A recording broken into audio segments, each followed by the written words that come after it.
Most people would look at an old rusty chain and assume it's nothing more than scrap metal. One creative builder saw something completely different.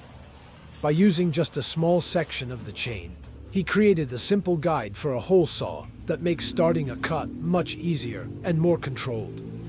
The clever modification helps reduce slipping when the saw first contacts the surface, allowing for greater accuracy and a cleaner result. What makes the idea so impressive is that it uses a material most people would simply throw away. At first, attaching a chain to a hole saw seems unusual, but once you see the technique in action, the purpose becomes obvious. It's a smart workshop trick that turns discarded metal into a surprisingly practical tool.